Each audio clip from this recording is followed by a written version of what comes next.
Good day, all, and welcome to the Teledyne Pulse podcast, your Rural Health Matters resource. Hear from your colleagues and industry experts on rural health issues and innovative care models that make a difference for rural hospitals, providers, and communities. Hello and welcome to the Teledyne Pulse, our first podcast, Shane, of 2025, and I can't think of a better couple of guests to have with us. This is an exciting service we have, and we've seen just such incredible results in rural and regional hospitals with this service. You know, it's a great way to kick off 2025 with the rock star guest that we have with us today. It's really, I'm excited about this podcast. I'm excited about all of our podcasts, but this one ranks right up there. I mean, this is towards the top. Anytime we start talking about acute stroke and neurology and the comprehensiveness of the program and the amazing results we've had with the program and the unbelievable partner we have with this program it just brings a lot of excitement to talk about this. So I think the dialogue today is going to be spectacular, and I just cannot wait to get into the conversation that we're going to have with our partner with Regional Brain Institute and the two individuals that we have with us today on the podcast who've been gracious enough to spend their time with us. And I don't know if they know exactly what they were getting into when they signed up for this, but unfortunately you're here and there's nowhere to go. You're stuck, okay? Yep. You're stuck with us for a little bit. But without further ado, I'd like to introduce Dr. Akash Patel and Sam Clancy, both with Regional Brain. And maybe if you guys wouldn't mind introducing yourself, a little bit about you, and we'll kick things off. So I'm Akash Patel. I'm one of the neurocritical care hospitalists with RBI. Joined them, I think, about 3 months or so after RBI started. I believe RBI started February 2019, and I think I joined about 3 months after that. Initially, part of my practice was more kind of internal medicine hospitalist, and then RBI kind of just fell into that. I had a lot of hospitalist practices out in rural America, Ohio, Michigan. And really, honestly, when I was out there, initially I started off in like an 800-bed hospital and then ended up working a lot of rural America. And when I was out there, I actually finally realized and noticed, we didn't have anybody available. There was no specialist, and that goes with any specialty, whether it's cardiology, neurology, but nobody was really available to kind of guide us, and we would really transfer a lot of patients. And then when kind of RBI came about, and they're like, hey, we're starting this practice that's going to be stroke-based, we're hiring hospitalists with kind of the need to transition to neurocritical care. And as time went on, now 6-7 years down the road, neurocritical care board certified, and here we are with RBI just trying to extend and provide as many stroke services as we can around the country, and that's kind of where I'm at right now. Perfect. Well, welcome to the show. Can't wait to unpack that further. Sam? Shane, thanks for having us today. I'm Sam Clancy. I serve as Chief Quality Officer and Legal Counsel for Regional Brain Institute. I've had the good fortune of with RBI since the very beginning, actually being the one who filed the formation paperwork with the entity. But the organization has had an incredible series of successes since its foundation when we started providing services in 2018, and we're excited to share them with you today. Oh yeah, it's a spectacular story, and looking forward to sharing that story.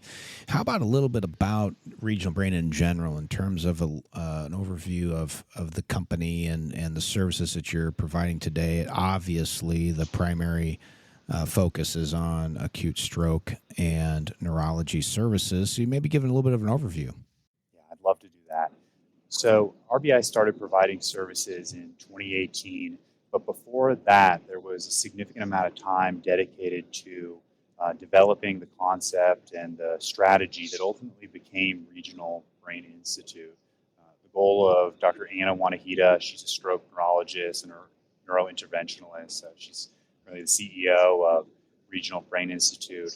One of her founding ideas, and there were a few other founders as well, was to transition the best stroke program physician team from metro area of Tulsa, Oklahoma, into a multi-specialty enterprise, entirely owned and clinically directed by its physicians. Today, it's grown to a point where we're in 7 states. We've got over 40 sites that we provide services to throughout Middle America, including within that group 3 of the nation's 5 largest Native American health care systems. And the services we provide span the continuum of care, both geographically and in terms of the services we provide. It's a combination of stroke, neurocritical care, neurology services, neurointerventional services, intensivist services, hospitalist services, with subspecialties between all of those. We also provide EMG, EEG, and some other read-related neuro services. We provide, within that multi-specialty group, as I mentioned, we expand the continuum. So we do everything from the ED and acute care to ICU, step down, inpatient, ultimately outpatient. And within those categories, we provide services to 38 right now sites for tele-stroke, neurocritical care, and neurohospitalist services. It's 6 on-site inpatient services, 10 outpatient facilities, and then we also provide leadership services related to stroke and neuro. We provide 8 medical directorships right now and 3 stroke program service line management. So we span the gamut. Our focus is on historically underserved areas, mostly rural, but when we need to be able to provide a higher level of care to patients at a more rural facility, we provide services at larger metropolitan facilities as well, so that we have a really warm handoff from Team RBI to Team RBI. I know we'll get more into the details, but that's high-level overview. Yeah, that's great. I think there's a lot to be said by, as you get back to the genesis of RBI.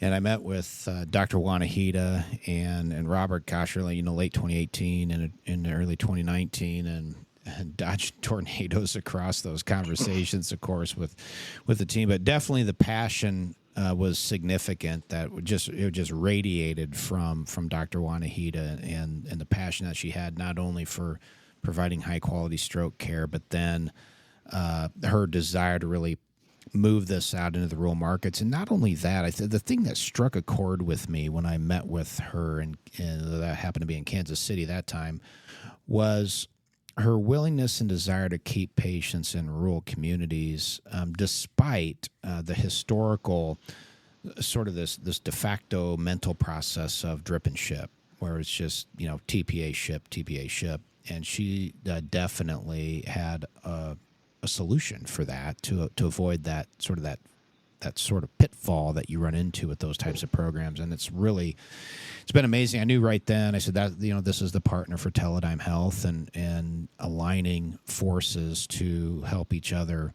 move these services out and help assist our significant amount of our service lines and augment that with a robust stroke and neurology program has been spectacular. So I can't agree more. And just last week, meeting most of the team in person, it just resonates throughout the building, really, of all the providers and their desire to really want to help people. So it's really an amazing team, and we're so fortunate to have Regional Brain as our partner. In terms of the staffing model, and Dr. Patel, I'm interested in your thoughts on this. That as you look at stroke programs historically, most of them were focused on providing stroke coverage by stroke neurologists or neurologists in general. And quite frankly, many of the programs were designed to just beam in and identify which patients can I pull into the tertiary center to do potential endovascular interventions on. And that was really the only goal of the program, and sort of helping to delineate whether to or not to administer a fibrinolytic. So I think in this program is completely different. But not only is it designed around taking care of that acute stroke event of whatever type it is, but also acute neurological event. But then the only way these programs work is to maintain that continuity on the inpatient side. And you guys, your model's a little bit different in terms of the staffing model. You mentioned your neurocritical care hospitalist and taking care of stroke patients. I'm interested in your thoughts on the sort of the concept that it has to be a neurologist involved right out of the gate versus neurocritical care and decision-making processes, and then ongoing care and rounding on patients with a neurocritical care hospitalist as opposed to neurologist or or the like. How would you describe kind of the staffing model and the variances there, and the pros of that? Yeah, I think you definitely bring up some good points there, because like initially, even we as internal medicine trained docs would believe that, we need a neurologist to kind of make these decisions. But then when you think about it generally overall, number one, there aren't enough neurologists around the country to take care of the amount of stroke patients we have. I mean, I think there's about 700 or over 700,000 strokes a year. And they say like 85% or above 80% of that are ischemic strokes. So when a stroke patient is coming into the emergency room, the first call would be, again, those are processes where stroke alerts and things like that may not be set up yet. Their first call would be to call a neurologist on call. And again, at that particular moment of time, you do not know what the neurologist is doing. They could be doing inpatient rounds. They could be doing the outpatient clinic. They could be reading EEGs. So they were so spread, and their services were so spread that there wasn't really a focus on saying, okay, so I'm going to be doing outpatient today. I'm going to be also taking calls to give thrombolytics, and that service wasn't readily available. And then slowly, it seems like as time went on, hospital systems started developing, inpatient, outpatient neurologists, and they even had like neurohospitalists, and now even neurocritical care physicians, which is where we come into all of this. And so, for example, like whether it's tele or on the ground, one of our facilities, we know the emergency room, they call a stroke alert overhead. We're literally within less than 5 minutes, we're at the CT scanner waiting for them before emergency medical services has even arrived. With that process, I don't even think it takes, it's sometimes takes 30 minutes, 40 minutes for a neurologist to call you back. And I think that sometimes there's a huge delay in what could be the most important decision we could ever make for a patient that could honestly affect their disability moving forward and their quality of life. Absolutely. We always go by this motto, time is brain. And I think if you're 40 minutes, 60 minutes are gone without a neurologist or anybody calling you back, where the decisions are made about thrombolytics, and we've sometimes, made those decisions within 15, 20 minutes with all the processes that have been set up, even less. And so I think that number one, really kind of where we accelerate with our services and having neurocritical care hospitalists readily available, whether that's via camera or whether that's boots on the ground. I think we can provide that service and review all the data a lot quicker. And when you mentioned the continuity of care, I think secondly, when you talk about stroke patients and how did this come about when it comes to, hospitalists that are neurocritical care trained or neurology trained, I think we look at patients generally overall kind of with a broad spectrum. When you talk about strokes, lots of patients don't just come in healthy, just having a stroke. They have a lot more medical comorbidities, whether that's, coronary artery disease, end-stage renal disease, whatever it may be, multiple medical comorbidities. Sure. And I think it allows us as hospitalists, just because we've been trained to see everything, even just outside the brain also, that it allows us to put that picture together and probably make important decisions moving forward about what we think is going to be best, as well as also addressing the scenarios and the issues that have triggered that stroke in the first place. Majority of risk factors, smoking, high blood pressure, high cholesterol, these are things that we can talk to patients about, discuss. We're doing all of that, adjusting blood pressure medicines, giving them the diabetes education, going over their insulin regimen or their medication regimen.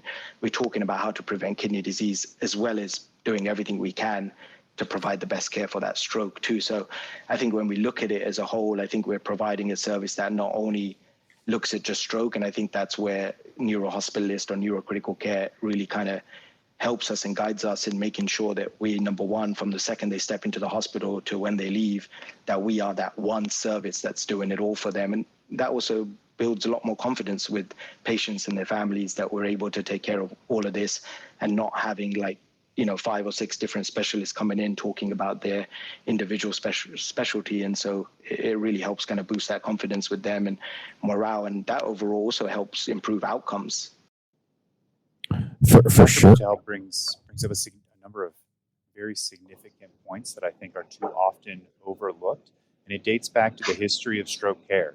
Many years ago, patient had a stroke and there wasn't a whole lot that you could do for that individual. You just hoped it wasn't that big of a bleed or that big of a clot, or hoped that it passed. But over the last several decades, as stroke and neurocritical care has advanced, there are a number of neurologists who feel very qualified to take care of stroke and acute patients, and there are a number of neurologists who don't.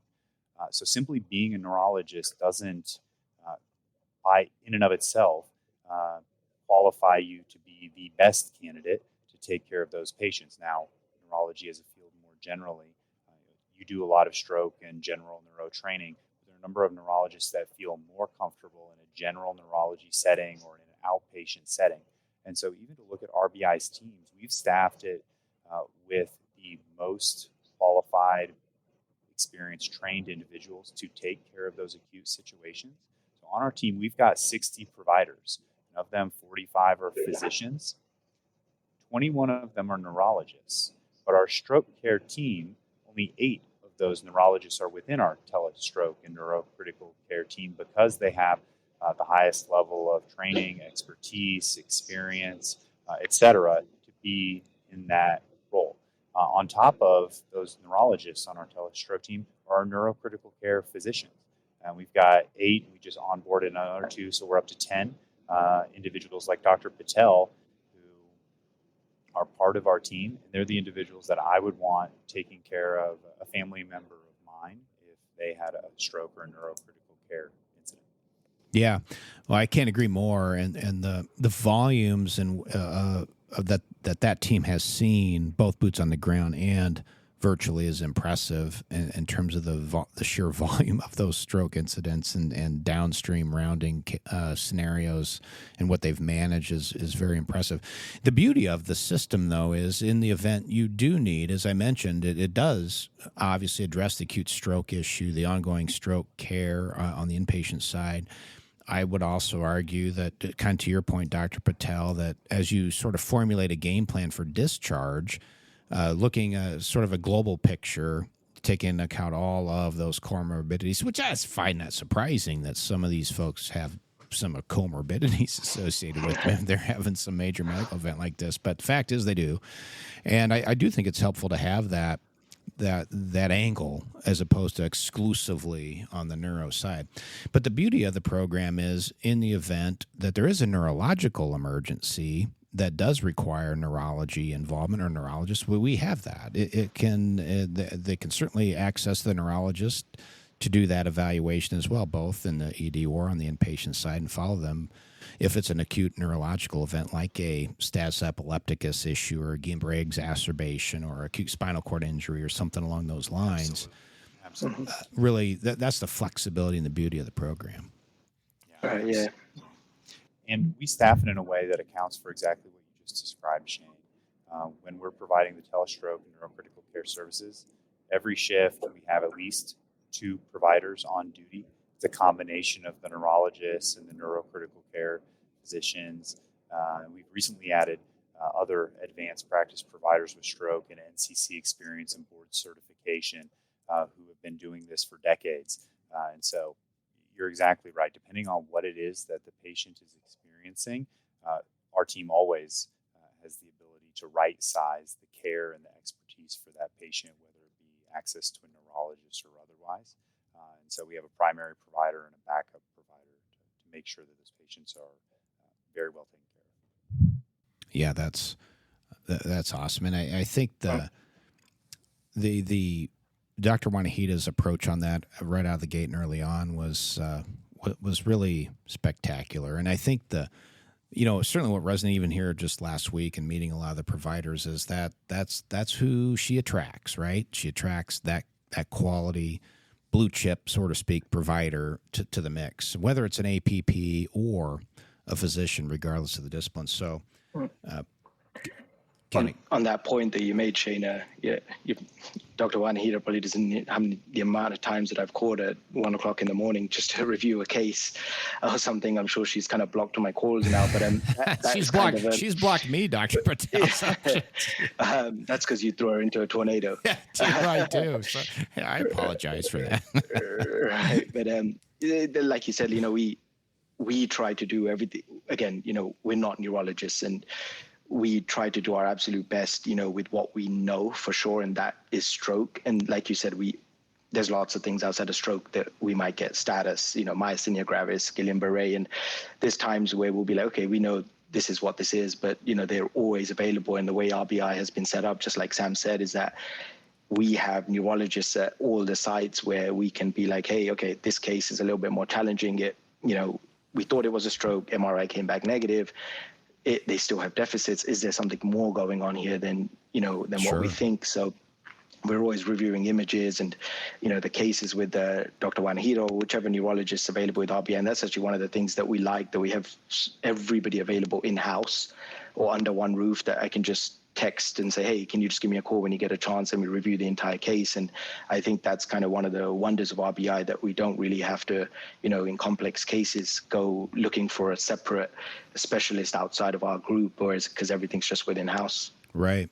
Sort of a built-in grand rounds, so to speak. Right. That, yeah, it's really is. It's an amazing amount of talent in one spot that has just proven to be so helpful for all of our hospitals, both large and small. So it's been fascinating rides thus far. I have a question related to the nursing. In a lot of instances, in some of these smaller facilities in particular, where you get into keeping patients there that have historically been transferred, right? And all of a sudden, you're going to, let's just take a post-TPA patient, for example, and your team is suggesting, yeah, they're going to be fine there based on what we're reading, the studies, the radiology reports, the CT, et cetera. That patient's not, doesn't need an intervention of some sort, so we're totally fine keeping that patient there. And the nurse sort of takes a step back and throws the hands up in the air and says, oh, my gosh, I can't do this. I've never done this. We've just always transferred these types of patients. And as I've said in the past, it's kind of an evolutionary thing. But how do you, from a neurohospitalist critical care physician and the interactions you have with the nurse, how do you put them at ease in those situations, and how do you work with them to build confidence in what they're doing there, and the accessibility to the team gives them in terms of added confidence in taking care of those patients? I think it's multifactorial. Part of it is the onboarding process. Part of it is the staffing model. And then most importantly, it is the clinical team to actually be able to walk through those patients. And I want Dr. Patel to speak to that in just a minute. But from an onboarding and a staffing operational model, during the onboarding process, which we take very seriously, we want to make sure that we not only have a good fit from an administrative perspective, but also from a clinical leadership perspective and from a nursing perspective, the frontline providers at the site that are actually taking care of those patients. And so we work through a number of things like policies, procedures, protocols, some initial training for those frontline providers to help them be comfortable with the process. But then also from a staffing perspective, RBI provides 24/7, 365 coverage for the acute stroke. But what is a distinguishing factor from us among other telestroke companies is we're also there for your subacute and your follow-up care for those patients. So it's not a situation where we do an initial acute consult and then we ask the nursing team to take care of them on their own. We continue to be part of the care plan, yes, as a consultant, not as an attending or a primary provider, but we are a continuing member of the team. And so that's where someone like Dr. Patel comes in, and he can walk through, or invite you, Dr. Patel, to walk through how you actually go about handling that with the on-site nursing team. Perfect. Yeah. So just like Sam had said, I think, there's always a little bit of hesitancy in change. But I know that the right policies, procedures, training is really what helps. But the biggest thing really is just seeing more of these patients and communication. And I think that's kind of where RBI excels, whether it's boots on the ground or whether it's telemedicine. It's just letting nurses know that, we're available 24 hours a day, 7 days a week. And whether it's via our cell phone, you can text us, you can call us, any mode of communication is okay with us. And then honestly, just walking through what our plans are. So, for example, telemedicine, when we are seeing a patient, the card is actually wheeled in by the nurse, and we're physically talking to the patient, talking to the patient's family. The nurse is at bedside. And so we're really going through the entire scenario case while the nurse is at bedside. And I think that helps a lot, because as we talk about our plans for stroke care, as we go over all of that with the patient and family, they kind of get a better grasp of kind of what we're going to be doing here over the next 24 hours. Oh, we're going to be repeating a CAT scan of your brain 24 hours after we give you thrombolytic. We're going to order an MRI of your brain, and, go through that necessary steps with the patients and the families. The nurses kind of get a better idea. And then once we're done in the patient's room and we're getting wheeled outside, we'll talk to the nurses again, and we'll say, hey, this is kind of our plan with the patient. Again, if anything changes, there's questions, concerns, call, text us anytime. And we also tell them, hey, any acute change in the patient's neurologic status, just make sure you order a CT scan of the head and call us. And so there's basic protocols and things that we go through with the nurses to just make them feel comfortable. But I think it's just letting them know that we're readily available. And as you see more, you get a lot more comfortable afterwards. And I think that's where when you gain more knowledge in something, you're more comfortable doing it. And I think we're at a point now where I don't think there's a single facility that we don't round out where the nurses do not feel comfortable. I think they're very, very comfortable with taking care of stroke patients now. Yeah, I can't agree more. And I think it's a tribute to the providers. It's a tribute to your responsiveness, and it's really a tribute to your collegiality when you're working with local providers, local nurses, local people in general. So it doesn't do any good if they call and you don't answer, or they call and you're a jerk, or they call you and you're not giving them the support they need. You're always willing to get back on the cart right away. It's or the in-room device, whatever the communication methodology may be for a particular site, but very high satisfaction on those fronts. And I can't agree more that as the nurses work through those processes, and as other nurses on the floor see that come together, and they gain that, there's just a confidence build for the whole organization. So it's spectacular. In fact, to the point where we're seeing on average, even in the smaller rural hospitals, around 73% of stroke and neurological patients are staying in-house as opposed to being transferred, which previous data would suggest that's closer to 5%. So a dramatic increase in retention rates with the program in place. So the ROI on these programs works out very well in most cases. Which, incidentally, we've never had a hospital shut this program off once it's been started. Join us for part 2 when we continue our conversation with Dr. Patel and Sam Clancy from Regional Brain Institute. We would like to thank you for joining us today. Our promise to you, the listener, you will be inspired, or at a minimum find value in the information shared in this podcast. Please offer a comment or offer feedback so that we can improve this podcast and better meet your needs. Please remember to share this podcast with others that you feel may get value out of this by listening. And it's always helpful to subscribe to the podcast channel so that you're aware of future episodes and releases. In addition, if there is a rural health topic you would like to have covered on this podcast, please leave us a comment, or you can send an email to pulse@teledynehealth.com. That's pulse@teledigmhealth.com. For more information or general inquiries, please visit teledynehealth.com.